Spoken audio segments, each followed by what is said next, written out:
Oh boy, look at this thing. The story behind how I got this is a little bit more than what I want to get into in this video because it's a long story.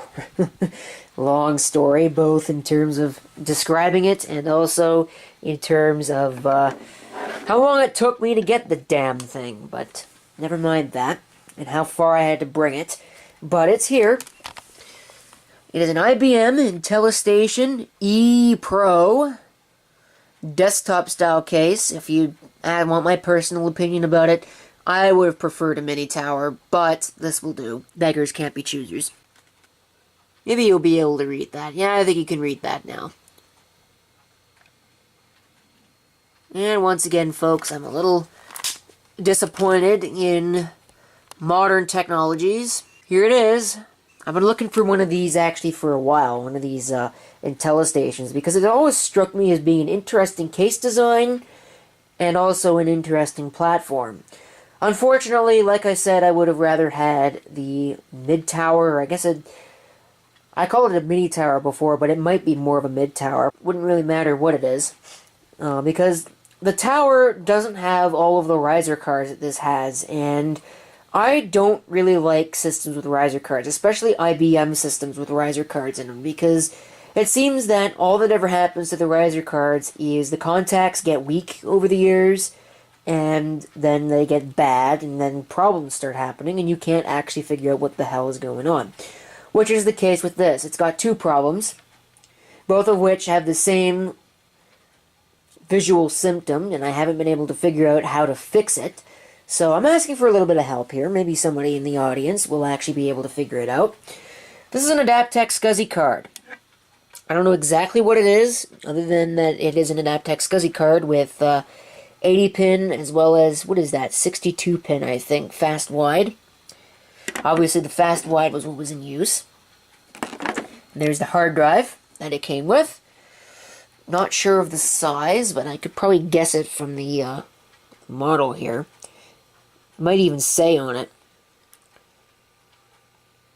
I'm having a little bit of hard time holding the camera because I've had to carry this darn thing all around, this stupid computer all around the city, which is not an easy task. It's a very heavy computer.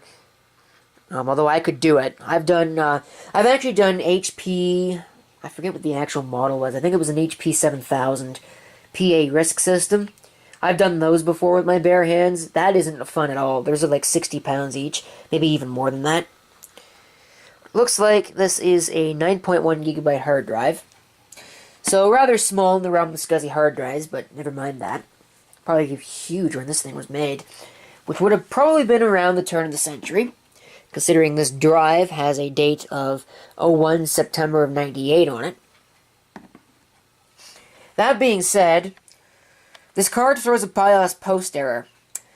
All it does is it gives me an 1801, what is it, PCI/PNP error, unable to shadow ROM or something, blah blah blah, whatever. No resources available to shadow ROM or some crap.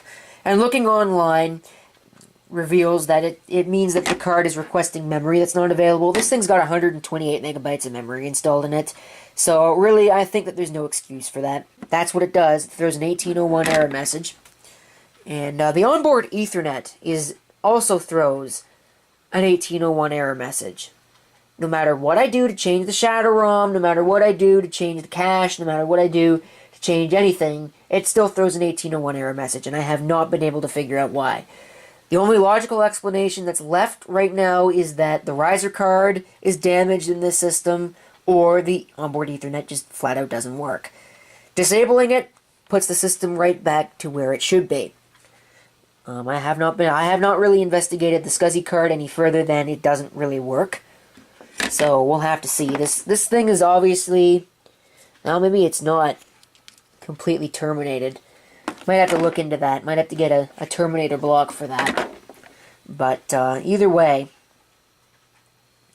it doesn't seem to be working right, and that's kind of really harshing on my mellow, because I would love to get the SCSI drive working, but if I can't get the SCSI drive working, I can't get the SCSI drive working.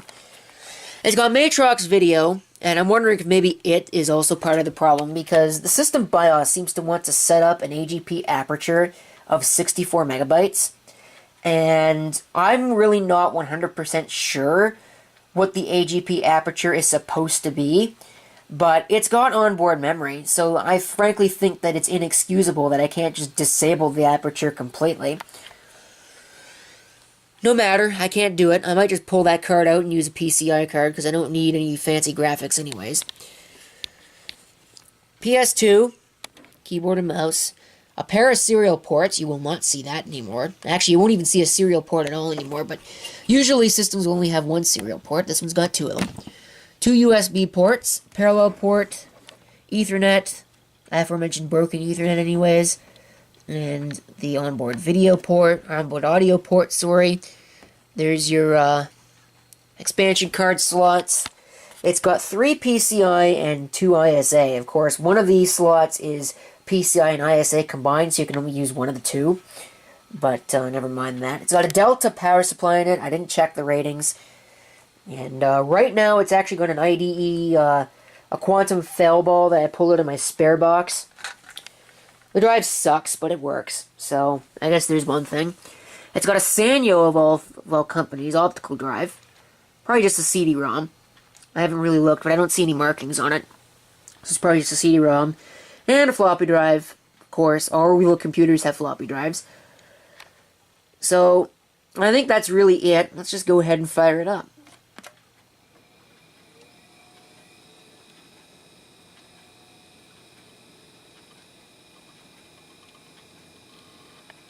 Okay.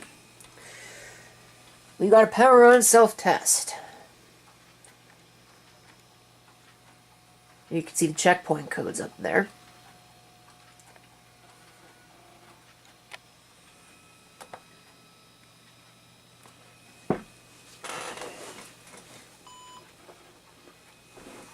And all I've done so far is I've installed a copy of MS-DOS on it.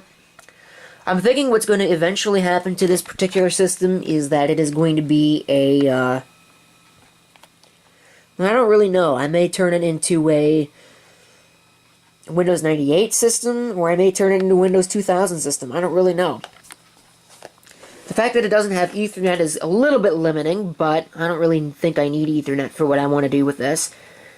It might just be another nostalgia computer, you know, turn it into a, just another Windows 98 box to experiment around with and relive the past that is Windows 98. Although I never really liked Windows 98, it is what I had the most personal computing experience with back in the day. Alright, so thank you for watching. If you have any comments, feel free to leave them down below. And this is CP666 signing off. I hope to see you next time. Till then.